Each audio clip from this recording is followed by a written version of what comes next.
Hello, everyone. I know you have missed me. It is your host, Bobby Del Rio. I was just in Los Angeles, but I'm back in Canada now. I'm very excited to be hosting the Entertainment 411 podcast for my 11th time. And today is actually a special treat. We've got casting director Sergio Alvarado. Um, he's like a great guy, very fun, very smart. Has worked in many different aspects of casting, so I think it's going to be a great conversation. So I'm just going to let the audience know that before we bring on Sergio, we are running a contest for free one-on-one virtual consultation with Sergio. So make sure you're on Facebook and enter hashtag Sergio, Sergio. And without further ado, Sergio Alvarado. Hey, hi everyone. Here Hi he Bobby, hi everyone is. watching. Look at that. He's got a great shirt on. He's well groomed. Thank you. One of my summer shirts. And you're very experienced. I mean, I was looking at your bio, and it's incredible, like all the different types of genres that you've cast. But let's start right at the beginning because we Yeah. ask every guest this, and I know you've been doing this for quite a while. How did you actually break into the industry originally? Well, I actually had no intention of getting into the industry. I kind of fell into it. Oh So when I wow. was finishing school, I was kind of hoping to get into copywriting, go into the marketing kind of world. I wasn't getting jobs towards, my last few months at school. I went to University of Toronto. I also took cinema studies, but at U of T, cinema studies is kind of like how you study art history. Like there's no production. Like you learn how to watch movies and write about movies. You don't learn how to make them. I didn't even ever really consider film and TV production to be a possibility for me. Mhm. And a friend of mine who worked as a director in the reality world. He had just finished Canada's Next Top Model, so this was 19 years ago. He was like, "Hey, this show is looking for a gay researcher with a lot of ties to the queer community in Toronto because they were looking for gay couples getting married in Toronto within like a 6 month window." And at the time, I was bartending in the village. I volunteered for the Inside Out Festival. I volunteered at the 519 Community Center, which has a lot of queer programs. So I knew the community pretty well. I went in, they gave me the job on the spot. I ended up being the main casting researcher. I directed CCAM, I did some story producing. And then the line producer from that show, Donna Luke, moved on to the original season of Project Runway Canada, where I got my second job ever as the junior story producer. And I had no idea what I was doing, but I managed to make my way through. And that's when I kind of really decided, okay, maybe this is something I can really do. And so the first few years of my career were entirely in the reality unscripted world. It's like an incredible story. I mean, it's like your first job was a major job where you got to do like so many cool things. Yeah, it's, small shows, you tend to wear many hats. Mm. And it was a show called First Comes Love for Logo, and this is before Logo, had RuPaul's Drag Race. It was still a baby network. And then moving on to Project Runway, which was a pretty big show at the time, and so excited that Oh, it's yeah. coming back after 17 years. Wow. And it's interesting, right? Because I mean, you fell into it kind of, right? Because you did study it. You've got a dynamic personality.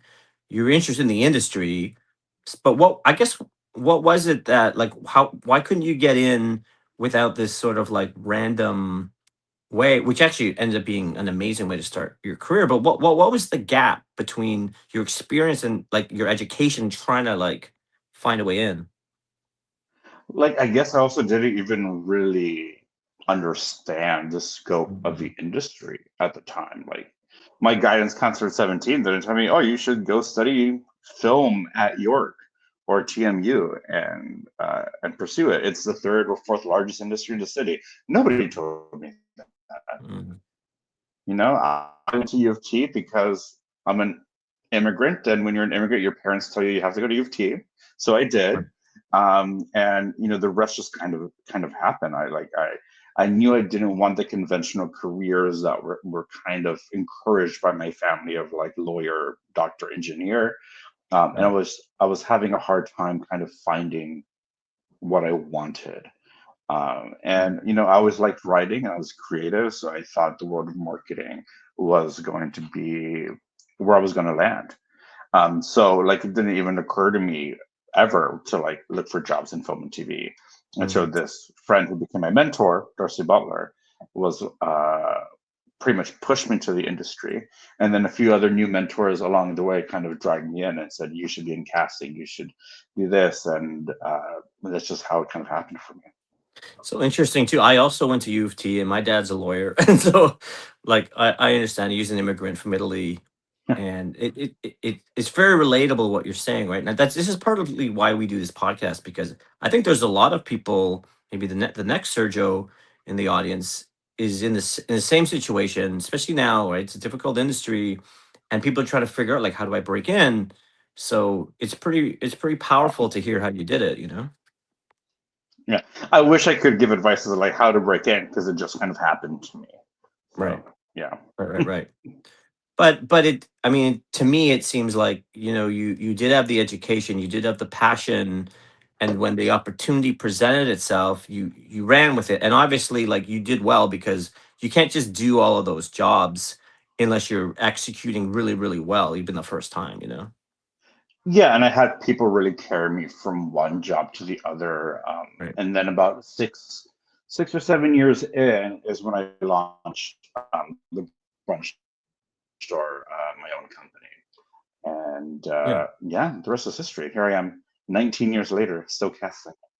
Well, it's incredible, and you've got quite a few projects. So let's talk about your casting company, and then we'll get into some of the ways that you cast, because I know we have a large audience who's always looking for ways to get cast and tips and everything. But let's start Yeah, talking about your company, because it's a really interesting name too. yeah. You want to hear? You want the story of the name? Oh yeah, It's I it's just definitely want that. it's just kind of ridiculous. So Right. I had a roommate in university called Greg, and we had very conflicting schedules. Never really got to see each other too much, except for Saturday afternoons that we were both free. So we always had brunch at By the Way Cafe in the Annex, which still exists. Oh, I know it. I live right around And the corner. It's amazing. I yeah, love it. yeah. So we lived on Brunswick, so it was a tradition. Like we went to By the Way Cafe almost every Saturday for brunch. Oh wow. And one Saturday he comes into my room. He's stoned as fuck and super hungover, and he's like, "Are we going to the brunch store?" I'm like, "The brunch store? That's Right. hilarious. One day I'm gonna name my company that." And 10 years later, I did. Oh wow, that's such a great story. As you called it, the brunch store, And it almost like just a works. joke. My if you go to my Right. Yeah, if you go to my website, my business cards and all of that, it's all like brunch diner kind of themes. I just kind of really went with that. It's very creative. Well, now it makes sense, because you said that you always had a natural interest in marketing. So that's Yeah, yeah, yeah, that's right there. Okay, well, let's talk casting, because obviously you're yeah. very accomplished as a casting director. You've done many genres that I've seen. I mean, reality and narrative and all these. Even within the unscripted space, there's so many different genres, and you seem to really have done all of them. So I don't know. I guess let's start with, like, how is it that you're able to cast so many different types of work? Well, as I mentioned, the first 5 years of my industry, of my work experience, were all in the unscripted realm. And then Mhm. I tried to kind of wedge myself in the scripted world. I did a few commercials for free for people I kind of knew. And that's how I kind of got started doing commercials. And then producers from those moved on to film and TV, and I started doing more film and TV. So that's how I kind of got started doing scripted. I did some short films, and then some features, and then I started doing more broadcast TV. So now with my sister company, the casting group run by my partner Ben Echeverry, the two of us kind of tag team almost everything that we do, along with a small team that Mhm. work under us. So we do everything. Like right now, we're working on a scripted sketch show. We're in early stages of a new comedy series for Crave, and then also working on a game show and two different reality pilots. Right. So it's busy for us. But we're kind of hitting everything. We're hitting game show, we're hitting Mhm. reality, and we're hitting scripted comedy right now. So it's Mhm. nice to have that, and it's nice not to be doing the same thing all day. Sometimes that can be a little bit tiring. We Mhm. went through a phase where we were doing a lot of true crime and paranormal. So we Mhm. were just listening to people scream all day Right. in audition tapes. So, doing a game show where it's just having fun with people, or sketch comedy has been a lot of fun to cast. Yeah. Oh yeah, it's funny. Like I've spent a lot of time in Los Angeles recently in the last couple years, and there's a lot of influencers who want to break into reality. And for me, like I've been an actor for 30 years, right? So I guess my question is, how similar or different are those processes? Like if you're coming into audition for a reality show, or you're coming into audition for more typical television series, is it the same? Like are there sides for reality? Like how are they similar or different? No, like for reality shows, it depends. Like game shows is just kind of, we interview you, get to know you a little bit better. Right. And for the example, on Battle of the Generations or Pop Whiz, we ask you a few questions and we kind of gauge how well you would do on the show. Right. And then on the reality side, there is a wide range too. Like, are we talking about hosts? We've done a lot of host casting for HGTV, CBC, that Mm. kind of stuff. So there's the host casting is kind of its own little world where there are sides and auditions, and we fake interviews and fake scenarios, and sometimes they'll bring improv actors in to interact with the host to see how they handle an interview on the fly. Right. But when it comes to kind of like docu soaps and that kind of stuff, we're really just looking for how natural people are and how open they are. Right? Mm. Like we're looking for people who are like, you ask them what you had for breakfast, and they talk to you about how much they hate their dad. Right? Like Wow. if you ask anything and get something really big and dramatic out of something, that's kind of like what we're looking for. Like we like people who you have to dig stuff out of don't necessarily work on reality TV because we have such a short amount of Mm. time. Mm. So we're really looking for people who are really open and really engaging and really want to talk. Mm. It's quite different than how we do auditions for uh, scripted content for actors. So is it I mean, I know obviously in the traditional casting process, it's all about the self-tape as the entry point. Is it the same in the unscripted space because you kind of need to gauge the personalities, but are you starting with that tape? Like how does it work? Yep. Okay. Yeah. Yeah. For the most part, we ask for self tapes upon application. Like we use a portal and people apply, answer a bunch of questions, usually upload a self Mhm. tape. And then usually the next step is a Zoom callback. And if the person has money, in person callbacks. Right. So Yeah, it's right. kind of like a similar process like that too. Yeah. Okay, well, let's talk a bit about the self tapes. I mean, obviously, there's a lot of performers who watch our podcast, and we've interviewed so many casting directors. But what I found is casting directors are slightly different from one another. So let's get your take 100%. on self tapes and tips. And what are you looking for from actors? Maybe mistakes they can avoid. Like how are you viewing the self tape? The biggest mistake I still see is no reader. Like people who Mm, just spewing their lines and sitting in silence and spewing their lines again. We're not looking for people who spew lines. We're looking for people who interact and act as somebody else. And we want to see how you do scene work with a scene partner. mm, So that I would say is my biggest pet peeve. And I think just in general, it's people who just don't follow the instructions. Like it seems mm, so basic to say, but just please follow the instructions in the self tips. Like if I'm asking you for a medium shot, do a medium shot. If I'm asking for medium wide, do that. If I'm asking for medium close up, do that. If I'm asking for a front slate versus the tail slate, like do that. Make sure you get all of the information that we're requesting in the slate. If we're casting across Canada, we're going to ask where you live. If it's a union project, we're going to ask you for your union status to like know if you're union or non. So make sure your slate has everything that we're asking for. And if we're saying we only want one take, only do one take, that kind of stuff. So just please follow all of mm, the instructions. It's all there for a reason, and also to help just put everybody on in as even of a playing field as possible. mm. So just as like an estimate, I mean, what percentage of actors would you say don't follow the instructions? Jeez. I would Uh-oh. say um, it can be anywhere from 5 to 15%. I would say. Oh, that's Yeah, quite a yeah. few. Slates being the big thing, and the framing being two of the main things. Yeah. Right. So is that like an automatic disqualification or like No, it just heavily annoys me. got it. Instant disqualification would be if I can't hear it.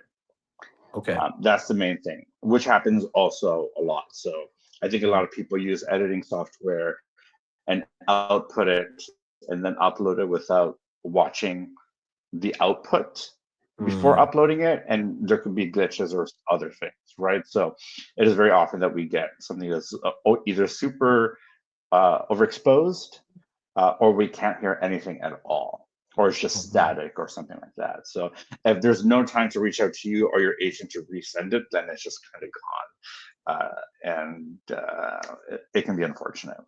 But yeah, but the main thing is like if I can't hear it, then that's the more instant disqualification, I guess, or technical error.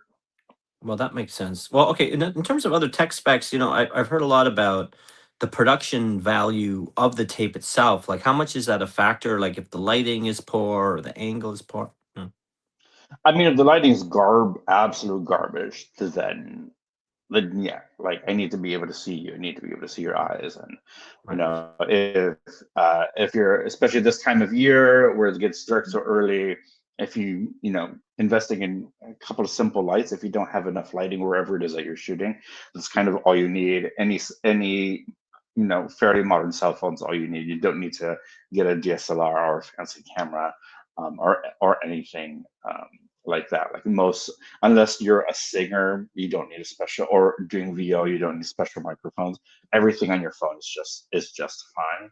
Um, and if you like this, I have a $30 ring light on me, and it's it makes it goes from this to this, and it just makes a big difference. And I Right. think that's all you need. You don't need to go crazy. Um, I think people who spend a lot of money going to like these studios to do their self tapes, Right. I think what the it's the coaching and having a good reader that's really the benefit there. You're not going to get priority because it's a really good camera with solid sound.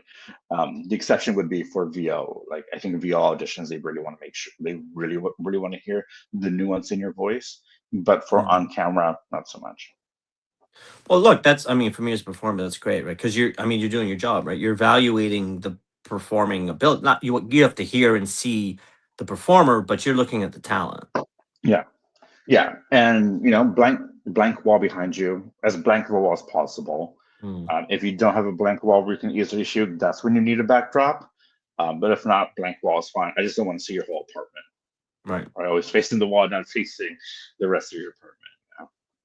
What about social media? Like, I've heard mixed things this way from different casting directors, but Oh, what's the role of social media? Like, are you looking at that, people's followers? Are you scouting talent that way? Like, how does social I media don't, I inform don't, I casting? don't care. Sometimes producers care, Okay. and sometimes we do. Uh, there is specific influencer casting for Mm, branded stuff, like where we're looking for influencers to kind of produce their own stuff, basically right. for a brand, and I have done quite a bit of that. But when it comes to just regular like film and TV, I think only really smaller productions will care about social media followings. It's not something like I don't look at your IMDb, I don't look at your socials. I'm just looking at your resume and your audition. That's kind of it. So in terms of like what kind of I mean, I know obviously it's a broad question. It's very specific, but are there general rules of thumb when someone is performing, not that aren't technical, that are more, artistic, like that makes you more likely to select an actor, whether it be unscripted or scripted? Like what do you look for, I Uh, guess is the in question. descriptive, for sure, it's the active listening. Active listening is one of the most important things for me, right? Mm, Like the actors that just say their lines and then look like they're just waiting for their next line, like that's not going to mm, cut it. Like that doesn't fill the scene. If you watch movies, like the cut is often on the person receiving the information, not the one giving it. right. So you need to make sure that you're acting in between your lines. Like it's Mm. crucial. And a lot of actors forget how important the active listening and the quiet moments, even before or after your dialect starts in your sides, can be really crucial and make or break.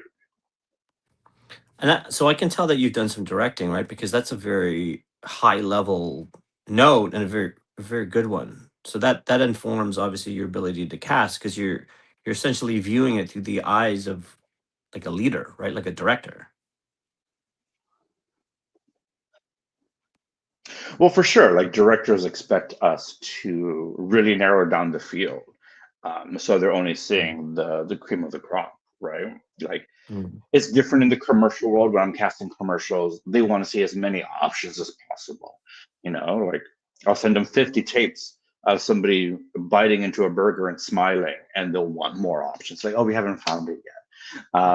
And film and TV, like we really get a lot more freedom to to run our first run of self tapes or auditions, and then narrow the field down, and then only send who we think are worth seeing to directors and producers, and then they mm. narrow down who they want to see for callbacks.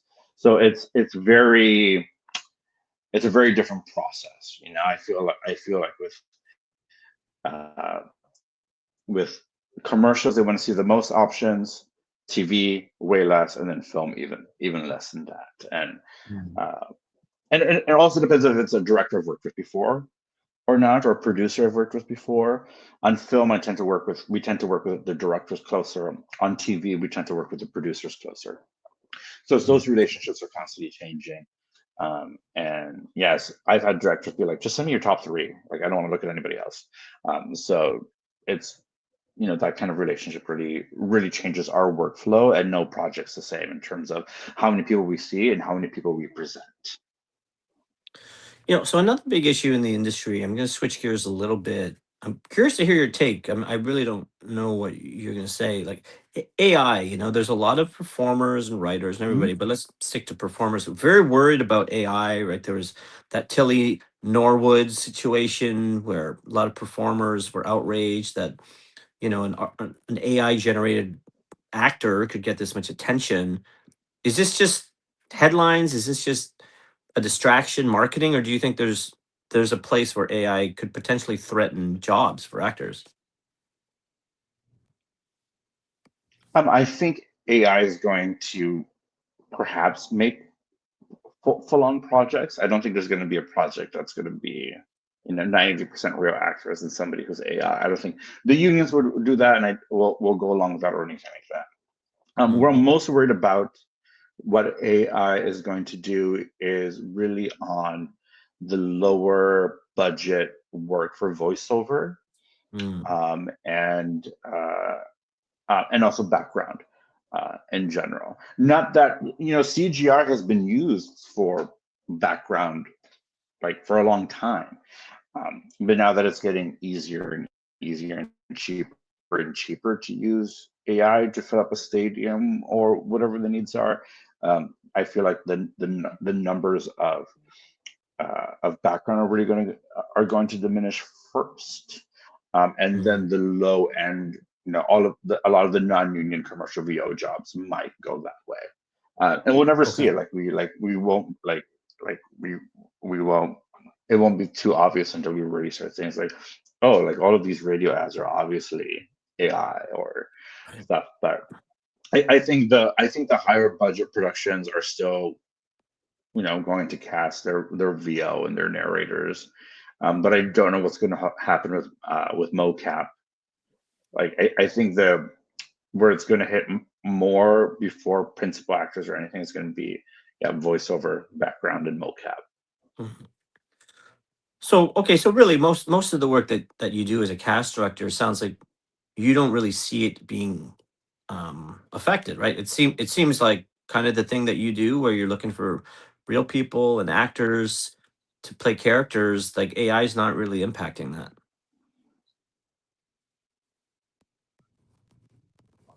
No, I think people are always going to want to see stories, and like an AI generated product is might be cute for what it is, and people using AI to make funny short videos of themselves or their pets and all of that. I think that's where it's going to live the most. And maybe this weird kind of pseudo animation kind of world. But I don't think it's going to replace film TV as much. But short format is getting bigger and bigger with these verticals for the predominant for the Chinese and Asian markets, Right. and we're seeing a lot of them being produced here in Toronto. So I'm not exactly sure how things are going to go. I think we're still always going to be wanting new content and new stories. But I feel like the way filmmaking is changing, especially on the lower end, on the lower Mhm. budget side, is going to change a lot. Yeah, I keep hearing a louder conversation about verticals in Los Angeles and Vancouver. Is it is this just like a fad, or do you think that this is something that's going to stick around for a while? Well, it's interesting because it's like the season of these verticals are an hour and a half of content, and they tend to be a minute to a minute and a half episodes. So you're really like watching a scene, Right. really. Like what they call an episode is a scene, and Mm. I think it's for young people who like holding their phones vertically instead of like, and I hate watching anything vertical on Right. my phone. Like whenever like I get like clips from a movie or TV show, I always I'm like, where's the rest of it? I want to see the whole thing. Yeah. So yeah, it's interesting. I know a lot of verticals are being shot here in Toronto. A lot for like exceptionally low rate for talent and for crew, um, but they're making money. So and Mm. it's a different format that you get. It's an hour and a half of content. You get the first 20 or 30 minutes or episodes for free, and then you have to pay to watch the rest. It's Mm. an interesting kind of format, because it's so short. Like to me, it's like, oh, you get a third of the TV series for free, and you have to pay for the two-thirds. But like you really, it's only an hour and a half of content really that they're producing Well, and look, it seems for a like season. right, right, right. Um, and again, I'm curious to get your perspective on this, but it seems to me that jobs have been a bit hard to come by the last couple of years, and so it seems to me a lot of people are just happy that there is some work, and obviously there's always a little bit of work, but with the verticals, it seems to be this new area of growth that is giving people a bit of hope, where maybe it doesn't pay as much, maybe the quality is not as high as they're used to, but at least they can get paid to act, right? Yeah, and and I would also say like I'd be happy to work too. I've had some conversations with some verticals that have not panned out due to budgets not aligning with what I'd be comfortable working for in terms of my own rate and for talent rates. Mm. So I haven't worked on a vertical yet, but if I got approached by a vertical and they wanted to pay me properly, they want to pay talent properly, what's kind of like in the mid range of what's on the non-union budget sides, then I'd be fine with it for sure. Um, but I think also like collectively we need to be like, no, we can't work on that. Uh, so I think that's happening as well, and which is why you're seeing casting directors who aren't part of the casting directors society casting verticals and all. It's an interesting conversation too, right? Because and I've been an actor for a long time, and I do other things as well. I produce, I direct, I write, I do all these things. But when I was just an actor, I remember feeling very, I don't know, almost like afraid, right? It's sort of like, oh no, it's like if the audition doesn't come up, what am I going to do? But you never really think about like the casting director's perspective too, right? Like we're in an industry that is having some challenges right now. Yeah. So how can people navigate themselves through what, a lot of people are struggling.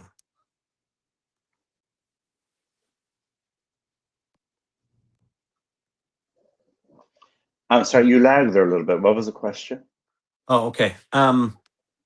People are struggling a little bit in the industry, whether it be casting directors, actors, producers, like a lot of different types of people. What sort of advice would you give them for how to keep navigating it? Because you keep working. It's inspiring. Um, God, I wish I knew, right? Like putting yourselves out Mm, there, like doing your own things. Like I think like looking to doing actor co-ops just to get the muscles going. Like if you don't know what an actor co-op is, you and your friends who are all actor members can write, direct, produce a short together as long as everybody is volunteering their time, everybody's union, and at least two out of the three. I forget what the exact terms are, but between the writer, director, and producer, two of you have to be actor members. Um, and you can just produce whatever you want and still goes within the confines of ACTRA. Uh, and I like 48-hour, film challenges are fun. Like it's not stuff you can really put on your resume or that we really consider, but they can be great networking and they can be great, great, great practice and everything, right? right. And like the opportunities when this come up is really being ready and Mm, making the sacrifices to always be training, always be part of a troupe, always be reading screenplays and watching movies and seeing what's out there, knowing what's shooting in Toronto, right. right? And who's directing and all of that. So it's just being so prepared when the opportunity comes up because you don't know when it's going to be, right? Uh, it's just being ready at the right time because you just don't know, and it's hard. Like I wish I could say like, oh, it's gonna be fine soon, but like I don't. Like we're casting something right now with actors, and I have this sketch show that we'll have recurring casting for probably a few months, and then in January I have a new comedy for Crave. But like I wish I could say like, oh yeah, I've got this lined up and this and then this. It's like for me to have something lined up in January is rare for me because Oh, usually casting we're the first call once something's green lit, mm, right? So usually the calls that I get are like, can you start right now? Can you start next week? Not are mm, you available in January? So right. that was a really nice change for me. Uh, um, it's not something that happens very often with Mm, casting because it tends to be really short notice for a lot of stuff. Locations and casting tend to be the first two calls you make once a script is greenlit. So um, we're also very susceptible to people. I don't think actors realize how much behind the scenes work that we do as casting directors. That we're right. bidding on jobs, we're sending estimates, we're pitching decks, we're and then reading scripts and all of that, right? So it's not just watching auditions. So there's a lot that goes into what we do, and we really do notice when actors, especially if we've casted before, or like you've made we've had a call back with you and you made it really far, and then we see you again, and we're like, oh wow, it's like it's crazy for us, and we're like, oh yeah, they're definitely going to get it this time, and Mm. seeing that progression with actors that we love is one of the best parts of the job, really. Well, that's nice to hear. So, okay, so this I show feel that like I you went on like three different tangents. no, I felt everything was related. I mean, I'm enjoying the conversation a great deal. Also, if you're out there and you're also enjoying the conversation, you got a question for Sergio, you're following us live on many of the different platforms. Feel free to send us a question. Actually, here's a question from Instagram. Oh, what is mocap? Oh, mocap is motion capture. So it's mostly for video games, but it can also be on a CGI heavy um, a movie or an animated movie that's usually using actors with all the dots and the suits, and they record your movements, and then they use those as a base for the programming for movement in a video game or CGI related thing. Yeah. So, a lot of video games that are photorealistic will use actors Instead it'll be a different face and body. And then you get stunt people doing, all the fighting stuff to give the animators reference. So that's what motion capture is. Yeah. Great answer. And if you got any other questions, Sergio's here. Oh, and we got another one from Instagram here. Have you cast any productions that used AI for background talent instead of actors? Not that I know of. I don't always watch everything I've worked on because sometimes I don't even know that something I cast has made it to air or whatever. But as far as I know, no. It'll be like bigger productions that will probably be doing that. So as far as I know, I don't think I have. No. I know there's more of you out there. You got questions for Sergio. Maybe you're afraid because you're like, what if he shuts me down? What if he thinks my question's stupid? He won't. He's an awesome guy. So feel free to ask your question. If you're on Facebook, you're on Instagram, wherever you are, he is here. But until that comes in, so Sergio, let me ask you another question. It's interesting you talk about, being essentially hired in advance for something in January.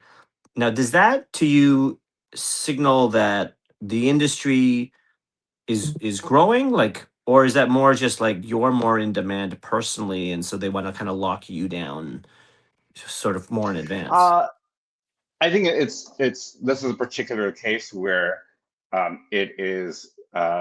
I can't disclose what it is, but it went from Right. something really small that I helped out with into something bigger, like a one-off special that I cast, and now it looks like it might be going into something bigger. Okay. And they want to make sure because I've been on the process from its inception since it was kind of like baby that I'm available and I can do it in January, and I'm really excited because it's really funny stuff, and gonna hopefully get some big stars attached, and then casting everybody else. My favorite parts to cast, and especially in a comedy, are the day players, people who just come in to do one really funny, come to do one scene but need to do it really really well. Right. Those are my favorite roles to cast. So yeah, I'm really looking forward to that. But I do feel, at least with a lot of the casting directors that I keep in touch with a lot, Jesse Griffith, Larissa Mayer, Millie Tom. It's I feel like there's work and we're getting calls, and but there's definitely been dips, but I feel like most of us in Toronto have been at least consistent busy. I would say I've been just as busy as I was last year, but the shift between the amount of scripted work that I've done versus reality and unscripted has definitely flipped. Like last year, I did much more scripted work, and this year, I would say so far this year, maybe 60 to 70% of my paycheck has come from unscripted between Match Game, Pop Whiz, Project Runway Canada, right? Like I did like 3 big reality shows in a row, and Battle of the Generation. So like there was like 4 big, competition reality shows that I did in a row. And my partner, my business partner, Vanna Chivari, and I were like, where's the scripted stuff? Where are all these docudramas that we used to do? So I feel like there has been things slowing down, but but there's money coming in other realms, right? And it's great for crew because there's still work for crew for on these reality shows, but not necessarily work for actors. Yeah. Okay, so do you think that this is like an industry shift? Like, do you think like people are obviously still making productions, which is good, but I think some of the unscripted stuff tends to be a bit cheaper than the scripted. Is that accurate? Yeah. Unscripted stuff is way cheaper Right. than like look at Survivor that pays one person $1 million, and you look at the top shows where this like stars are making several million per episode, Right. right? So just looking at like, and that's Survivor, one of the most expensive, biggest reality shows out there. So any other reality show is going to be significantly cheaper. And like, for example, like you take a look at Battle of the Generations and Match Game that I worked on, like they shoot 2 or 3 episodes a day rather than Oh, shooting an episode over 2 weeks. So just okay. the labor cost and the amount of time and labor to get an hour of content is like drastically different. Hmm. Right? On the show Pop Whiz that I do for GameTV, they shoot 6 episodes over 4 days. Right? So it's just drastically different than Law and Order Toronto, where I think they either shoot an episode in 1 week or 2. So Mm. it's just it's less of a risk, right? To like you get a tenth of the budget, basically. Sometimes I Right. would say. Well, and this is what's happening with verticals too, right? Because I mean, I'm hearing they're going to shoot 90 minutes worth of vertical content in 11 days, something like that. Yeah. Okay, we got another question from Instagram. From it's hard for me to see. OJ Bennett, I think is what it says. Is there a way to stand out in a self-tape audition? QJ Bennett. Yeah, so I'm on an iPhone, people, so I'm doing my best for you. But thanks for helping me there, Sergio. Okay, is there a way to stand out in a self-tape audition? Anything that captures you?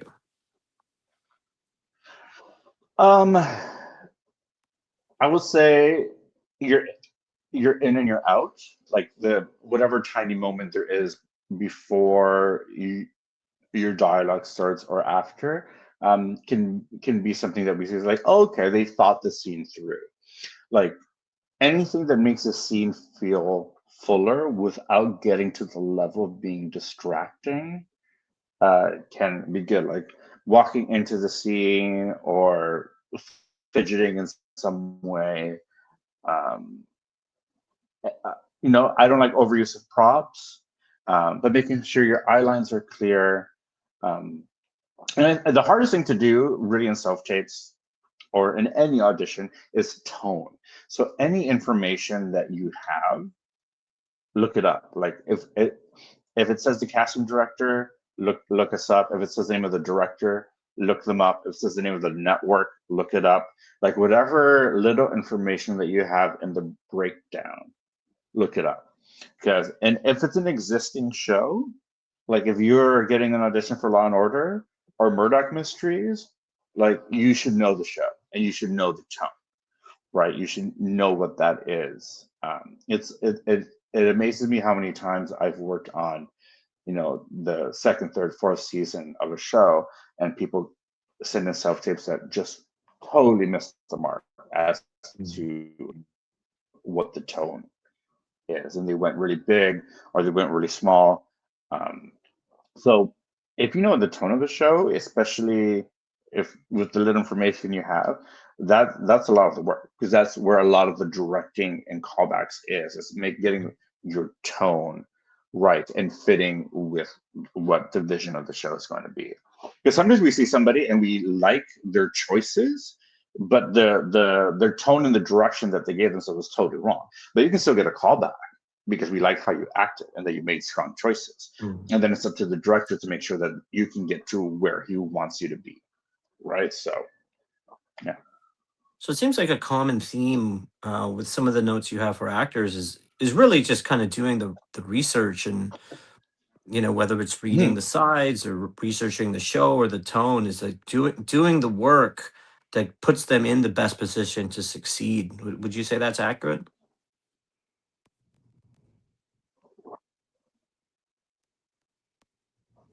I'm sorry, you lagged a little bit there.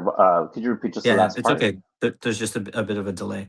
Um, would you say that really doing the research on the project, whether it's reading the sides fully or knowing what you're auditioning for, like really just that's the best way to give yourself um, your best chance to succeed, really?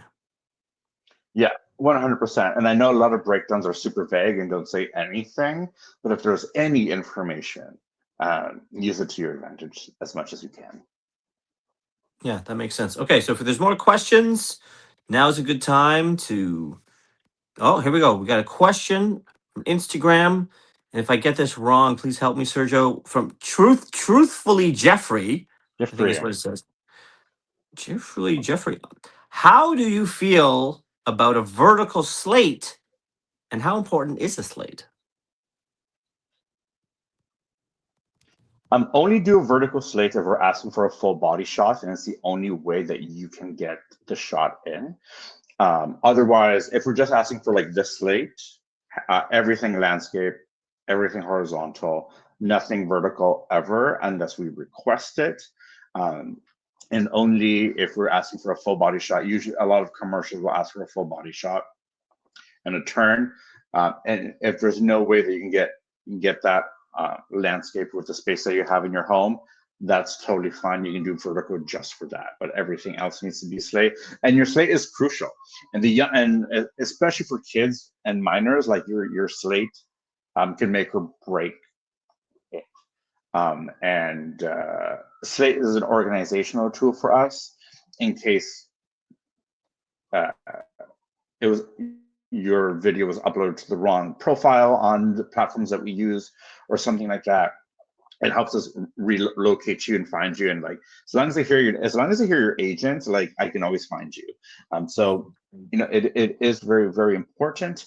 And the reason I like front slates is it gives me, I feel like it's closer to how auditions work in the room, where I get to know you first and I see you for a little bit before seeing you in character.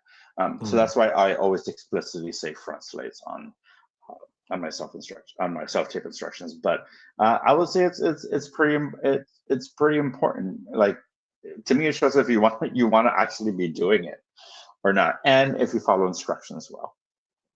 That's a good question too. I'm going to follow up on that comment you just made, because I've been acting for 3 decades, and I remember. I mean, I've gotten to know basically all the casting directors in Toronto. Really, I think except for you. And it's funny because, especially at the beginning of my career, there was always an opportunity, as you say, to get to know each other at the beginning.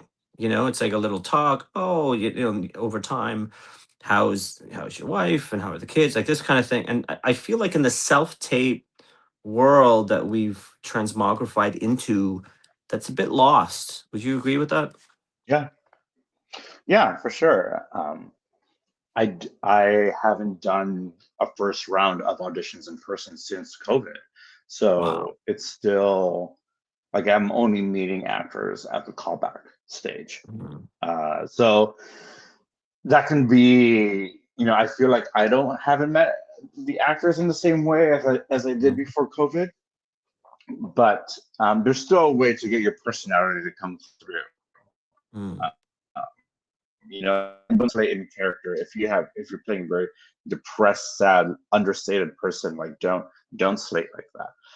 I like seeing the transformation between who your natural vibe and the Mm. character that you're portraying. It's interesting as we talk about this. It's really like an industry change, right? Like to self tapes, but it seems like it's not just like, yes, self tapes. There's pros and cons. You can see a lot of people, but also it's really dictated by production, right? It's like they don't want to spend the money to see people live. Is that correct? 100%. Whenever I'm approached by anything, I'm like, here's what I charge for self tapes only. Here's what I charge for Zoom auditions. Here's what I charge for in person auditions in person. Like I piece all of that out, and nobody ever wants to do in person first rounds ever. So I think it's just going to be par from now on. That first rounds are Mhm. mostly going to be self tapes. And why? I mean, I'm guessing it's just cost, but maybe it's also the logistics. Like, why do you think that the client essentially is unwilling to to do that? Because I mean, for me personally, I just would think, well, don't you want to take the time to kind of get to know some of the people? Well, they don't, right? Like even Mhm. in person, first rounds is usually just a casting team, right? Right. So the client, the producer, the director, they're not usually part of first round of auditions, anyways. Even when they were in person, it's usually just casting, and then they watch it, and then there's participation in callbacks, right? So it is like they're not losing part of the experience, right? Like for them, they're just getting a link with auditions, no matter if I directed them or if they're self tapes, Right. right? So that's how, like, they don't see it that way, that they're losing. Yeah. Yeah, that makes sense. Well, look, I'm learning a lot here, and if you are learning a lot here and want to learn more, send a question in. Oh, and here we go. Right from Instagram. Do you prefer when actors stick closely to the script or when they make small creative choices to stand out? I mean, everything is relative, right? Like, making slight changes to the script is fine. Going completely off, unless it says improv encouraged, I would say don't. Like, find with you should be able to find within the text what you can do and what you can give, right? You shouldn't have to like add a bunch, like you can add a line at the end, or add one little thing that feels natural at the time. Um, if you did a great take and slightly changed it, like don't feel like you needed to do another take to be script perfect. If that is your best, you think your best shot of the 4 or 5 takes that you did, that's the one that we want to see. I find when I'm working with directors who are the writers, they tend to be a bit more nitpicky with the script being 100% perfect.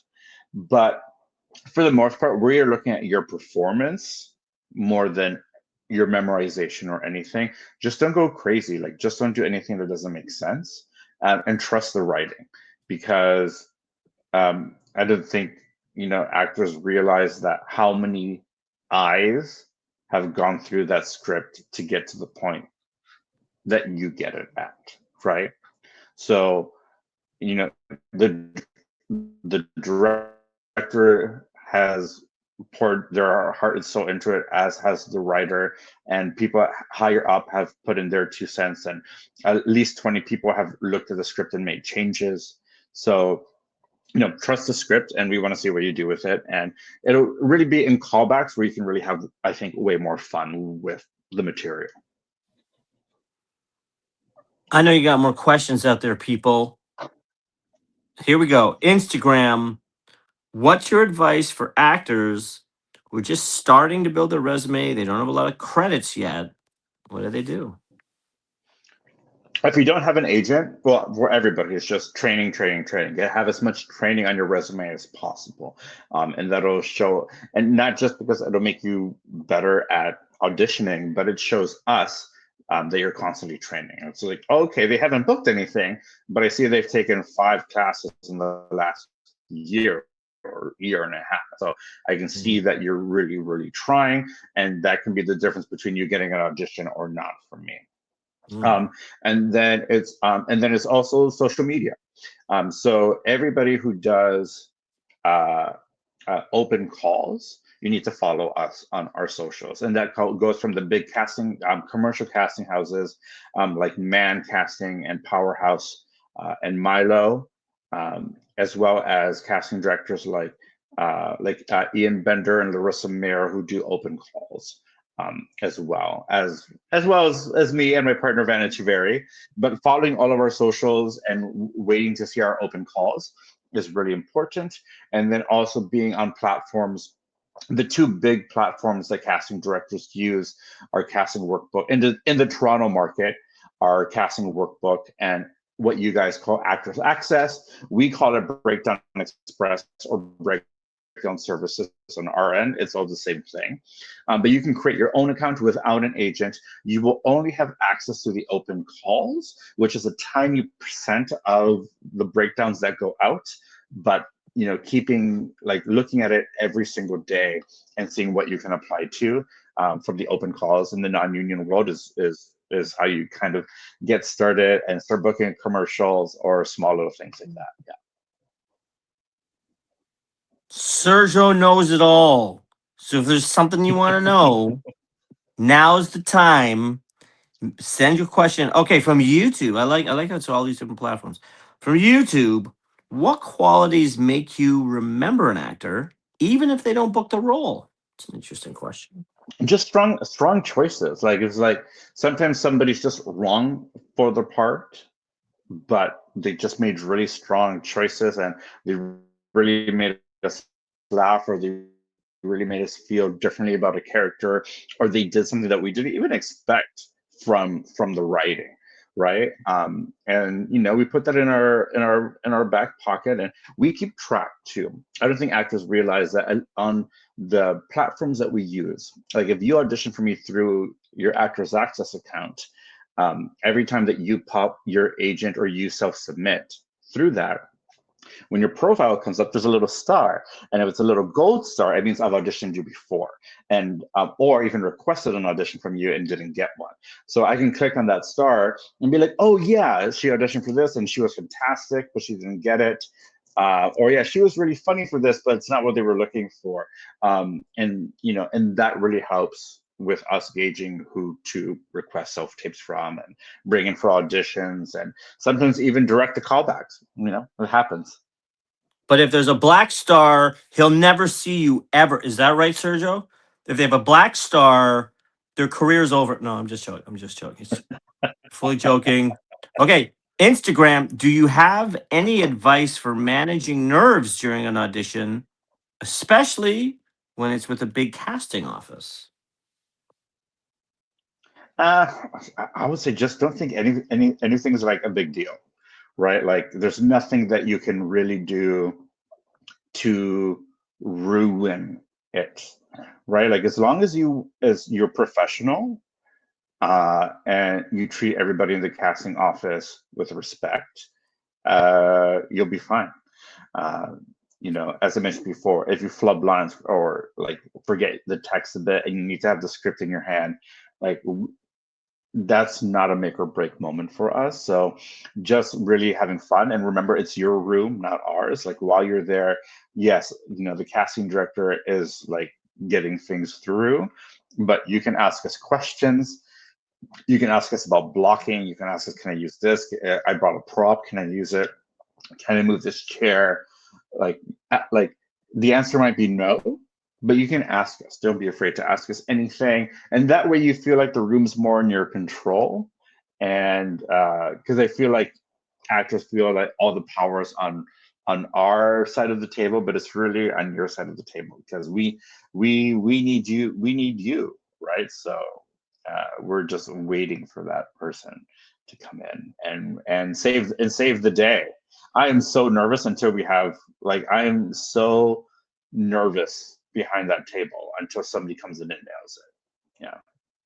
That's great advice. Like I remember years ago, I auditioned for Star Trek, small part for Lisa Harrison, who I love. She's such an amazing person. Yeah, But she's I was so amazing. nervous, right? Because at the time, I don't know if they still do that. It was like you had to download an app, and it said these sides will self destruct in 24 hours, and if you screenshot it, it will and then we can sue you. You had to fill. And I remember I go in, and I was just like Yeah. petrified, and then I literally blanked, and it was like only 4 lines. But Lisa, who'd cast me before, and we have good relationship, whatever, like she was just like, yeah, it's okay, like it's okay, like. And I like that to me taught me it's like, oh, like like casting directors are like really on your side, like as actors. Yeah, and I feel like a lot of actors still feel that we're like terrifying, and that like we want to humiliate you and we don't want you to get the part and we want you to be terrible, and nothing could be further from the truth, right? Like we know we had a good day if we bring in 20 people and all 20 of you are great. And the problem is who do we pick rather than like who do we settle with? Like that's when we're happy, right? Okay, from Otherwise, I'm a nervous YouTube. wreck. Yeah. No, Sergio, I mean you're a popular guy. From YouTube, okay, what's one piece of guidance you wish every new actor understood before walking into the audition room? And let's maybe qualify that a little bit. Let's say before they make the self tape, because I guess walking into the audition room, it seems pretty rare Yeah. these days. So what do you think they knew? Some advice for some Uh, actors before they start auditioning. I wish all actors knew that we want you to like knock it out of the park. We really do. Mm. Like every person that comes in, like I'm behind that desk, I'm behind the table going, I hope they kill it. I just hope they fucking kill it. So that like I'm so nervous with the directors and producers because if I don't bring in 10 people that they love, like they might not hire me again. So like I Mm. just like we really really want you to do well, and whatever you need for to do your best. Like if there's a casting assistant coming out, be like, you're on deck and you're not ready, you just tell us like, hey, can if somebody else is ready, they can go before me, or can I have Mm. 5 4 minutes? Like totally. If you need that, whatever it is that you need, so that you give the best performance possible, do it. Sometimes I'm just also just trying to get through my day and make sure my day isn't an hour behind. But any kind of request that we can manage, we will do because we want everybody to do the best possible performance. We don't want anybody to Mm. fail. And like, we don't want to waste our time, right? Like, it's a waste of time to bring an actor who like isn't right and didn't put the work in. So like, we want everyone to be good because that's how we look best. So, you hear this expression in the acting community where people say casting directors have their favorites. You hear that? But I largely interpret that to mean, each casting director, there's certain actors that they know will deliver, and they know whatever the audition Yeah, is, whatever the circumstances, it's like this person, this person, this person, it's going to make them look good. Is that right? for sure. Like no matter like when I'm reading a script, I already have actors in my head, right? So and I'm gonna bring them, and I might even bring them Mm. directly to callbacks, like not even ask for a self tape. But it's we can't. It's unrealistic to bring in for every role 50 I've never seen before, Mm. right? Like and ignore all of the great actors I have auditioned and booked before. So it's really about that combination of like I know these people book and the directors and producers and clients love them.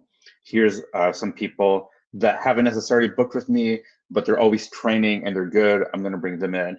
And here's some fresh faces I haven't seen before. The resumes are good. I like their agent. I'm going to bring them in. And so there is a combination of those three pools, Mm. right? That we bring in for that we try to balance out for every audition. But also keep in mind, like casting's favorites, like it's all being a casting director's favorite just means that you're getting the audition. It doesn't mean you're getting picked because we're never the ones who pick. So Right. it's way picking who gets the role is way beyond our pay grade. So that's not us. It's because whomever gets paid the most, liked you the most. That's why they're booking stuff.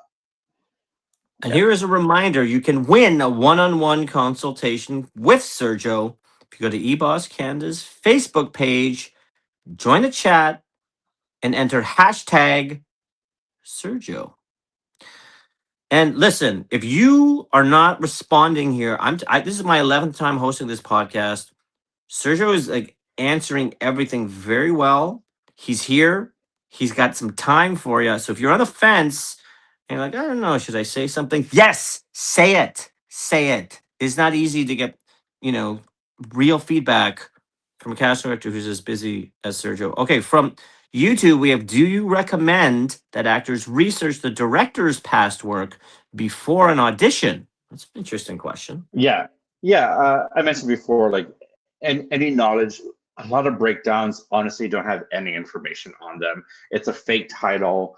Uh, the only person that's on it is me. So you like, there's nothing really to research. But if the director is on the breakdown, absolutely find out, look at their work, look at what they've done, and it'll really help you work with the tone and stuff. And yeah. And directors have great big egos, so if you get a chance to be like, oh, you mean like in this movie, that you did, they love that. Right. Writers and directors love that shit.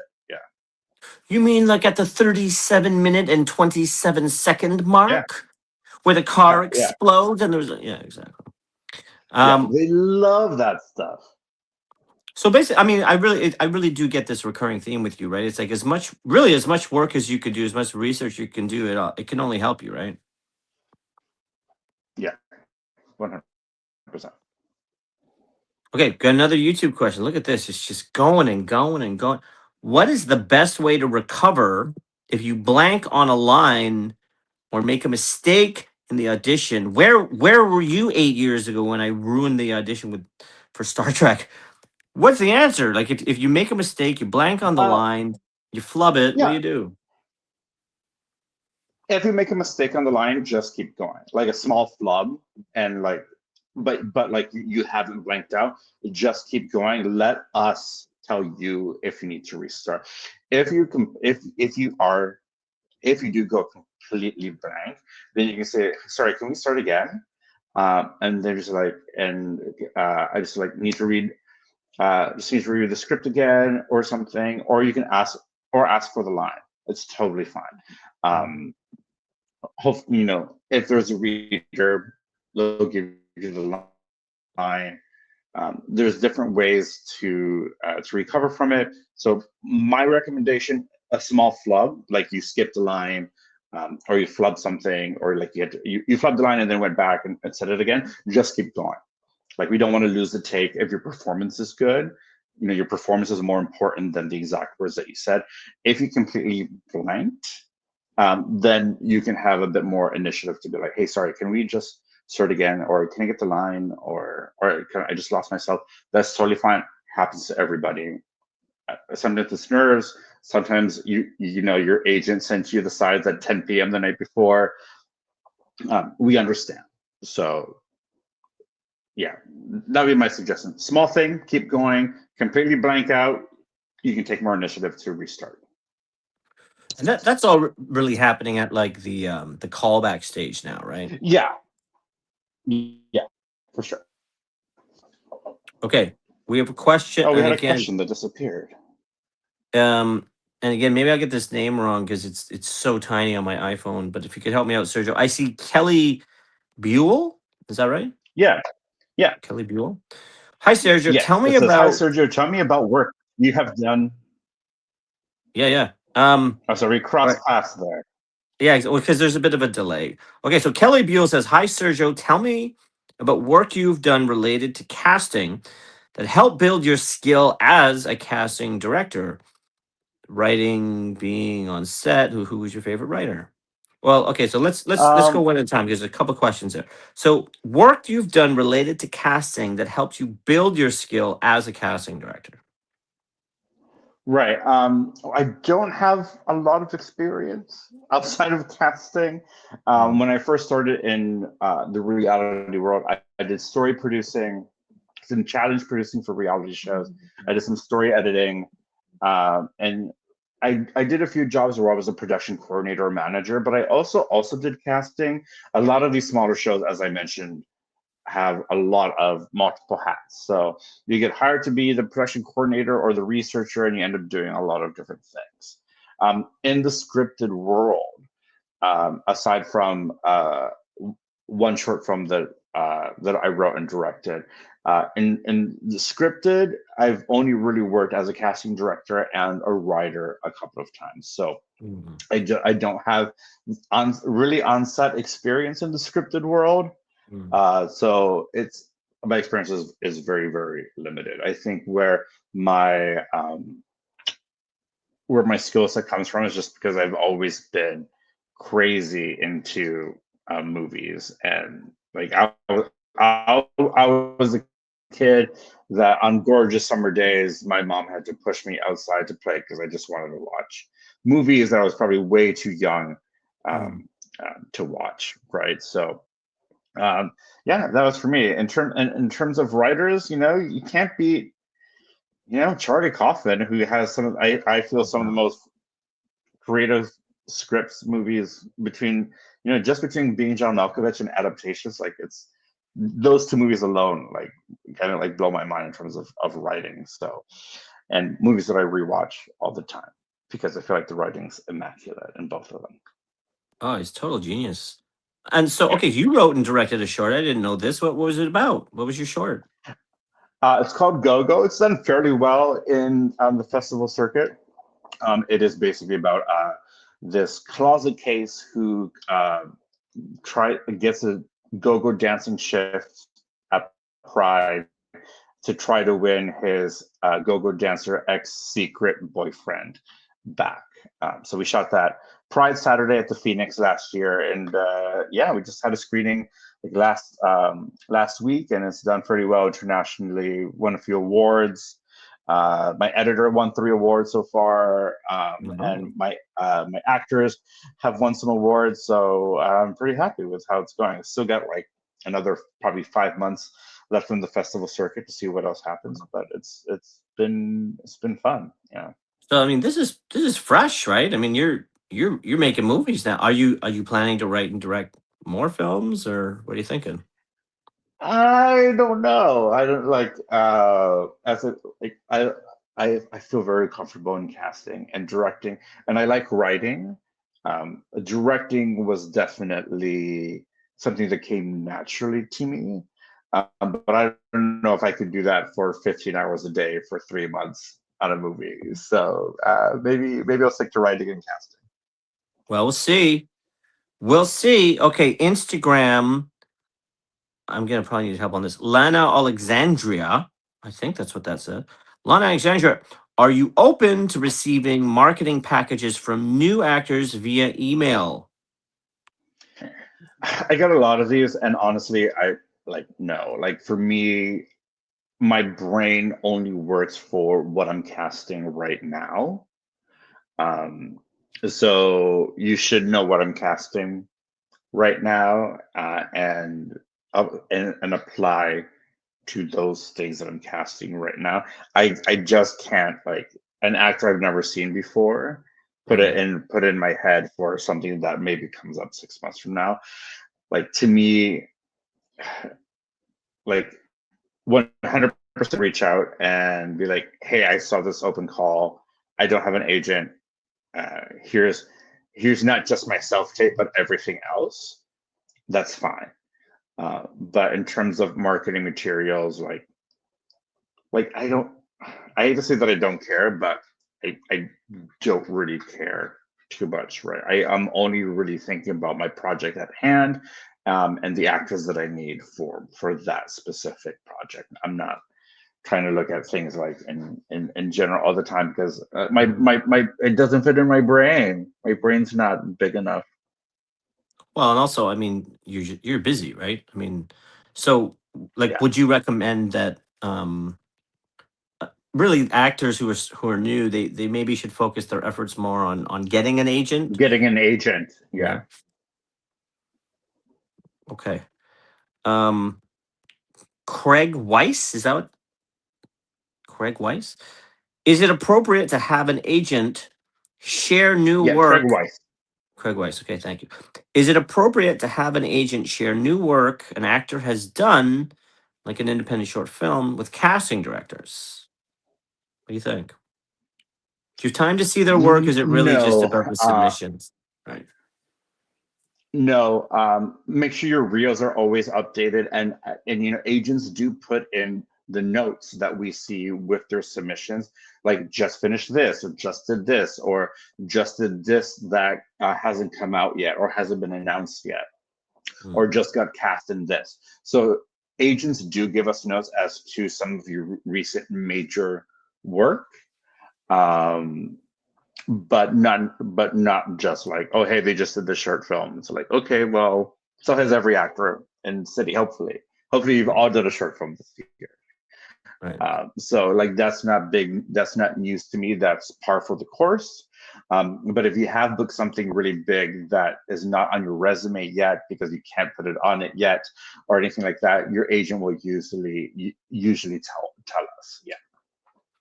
Right. So really what this comes down to, it sounds like, and please correct me if I'm wrong, is you're busy, you're doing multiple projects. There's already clear parameters and specifications for those projects. Mhm. So any bandwidth outside of what you're working on, it becomes harder, right? Yeah, it doesn't fit in my brain. It Right. just gets it belongs to the mist after, and I would say the best thing is to keep up with my socials, apply to all of my open calls that fit with what you're doing, and put that effort into your agent and updating your resume and your reel and your headshot and all of that. Yeah, that's great. And I appreciate, how straightforward you are, Sergio. Not everybody would be so straightforward. It's very helpful.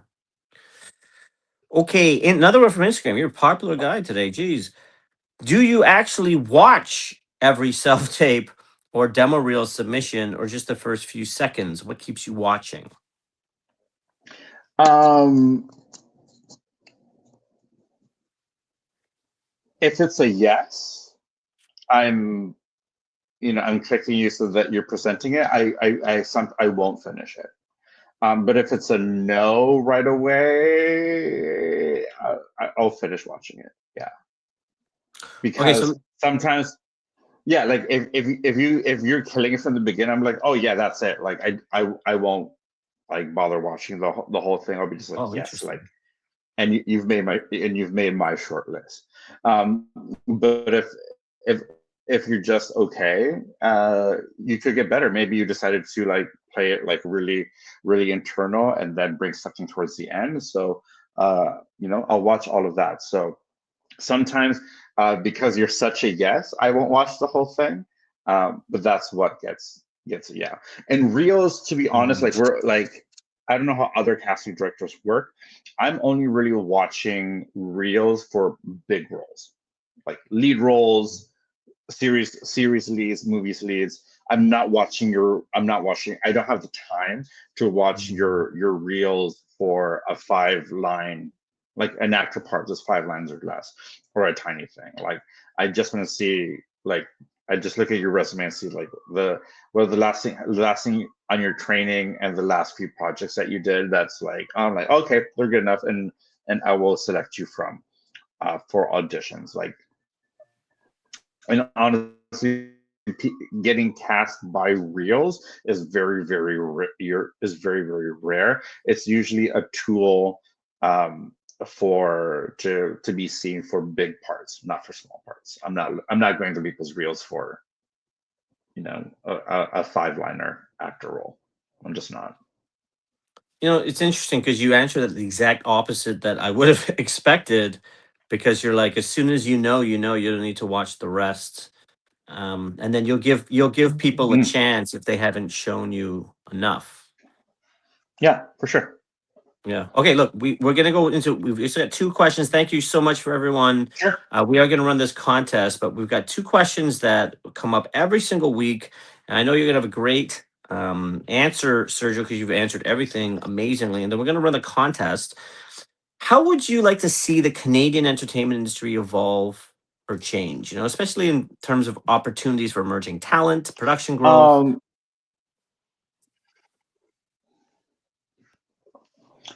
yeah, this is an interesting question.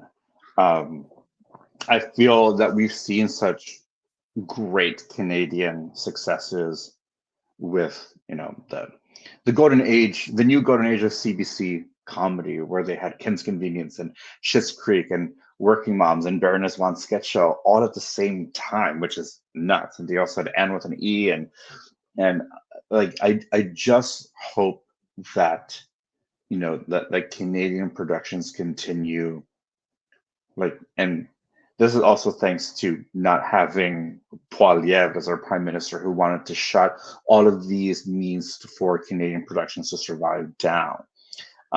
But luckily that didn't happen. So we still have all of these programs in place to make sure that diverse voices are being heard in the Canadian industry. I still feel that not everything is being seen, and there's still be like, oh, how is that going to do in central Canada, how is that going to do in suburban Canada?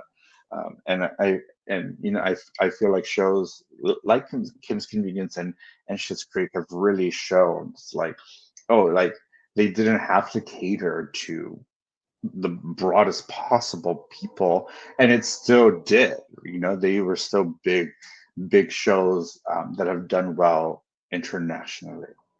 So I hope, you know, between all of the Canadian broadcasters and the streamers who are starting to produce more and more here, like I've done 6 Netflix shows in the last 2 years or so.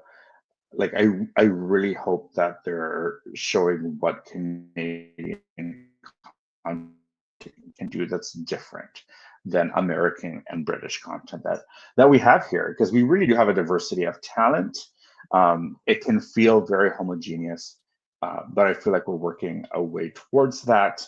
And I also just hope that Canadians themselves uh, make the effort to go to the theater to see Canadian content and not just Marvel and Disney movies, right? Like us as viewers have a responsibility as well, especially if you work in this industry.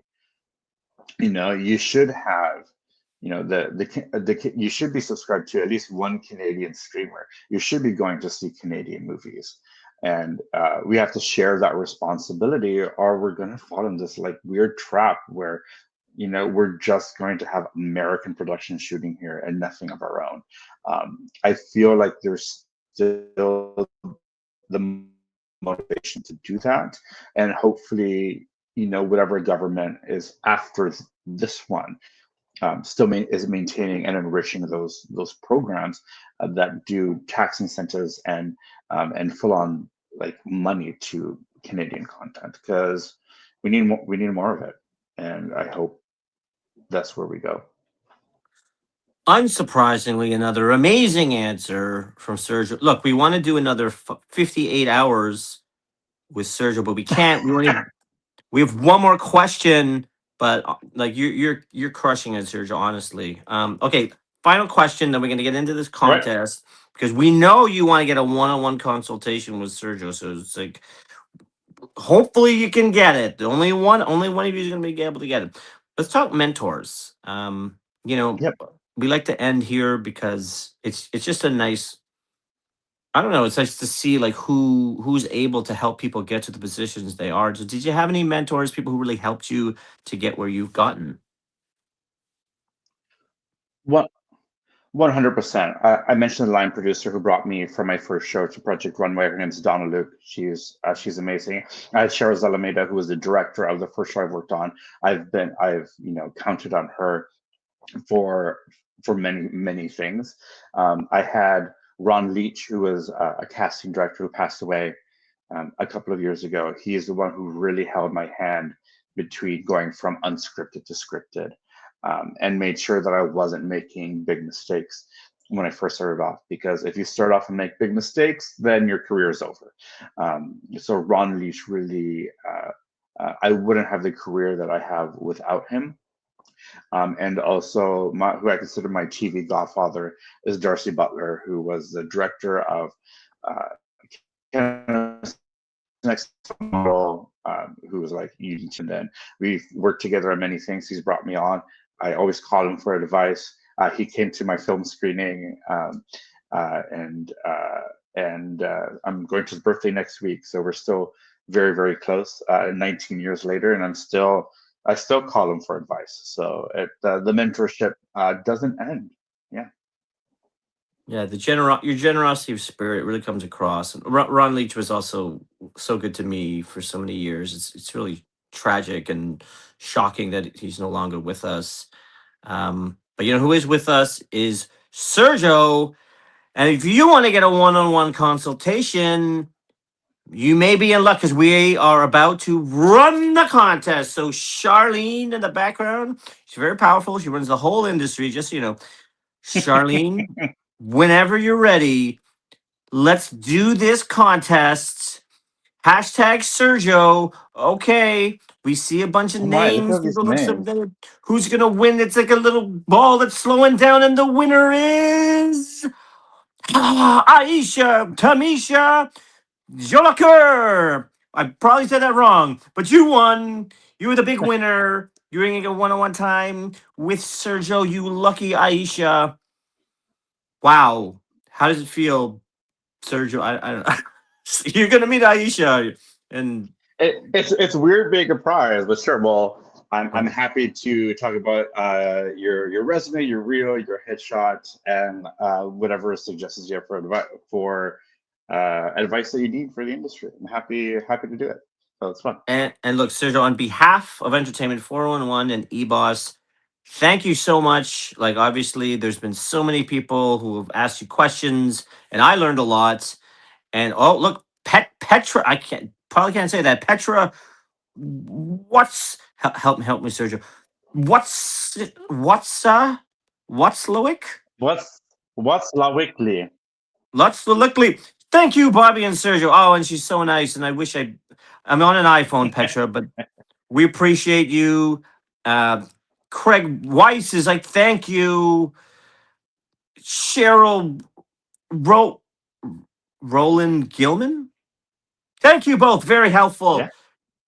Sergio, look at the love you're getting. Alice Thank you, Jordan is like, everyone, for the love. thank you Thank you for with the joining us. praying hands. Petra, again, you did well. Okay, Sergio, you get it. It's love from the entire world. Thank you so much. We appreciate everything that you've been doing for the Canadian industry and your energy. And thank you very much. Yeah, thank you, Bobby. Thank you, Ebos. Thank you, Entertainment 411. Thank you for everyone who's watching. Please follow me on socials, Brunch Store. I'm mostly on Instagram and Facebook. Find me there. Feel free to reach out and ask me a question whenever you want. Thanks a lot, everyone. Look at that. He's so nice. And everybody, we do Entertainment 411 all the time. We have so many amazing guests. We go check out the archives. We got past episodes, and there's just more coming up here from Entertainment 411.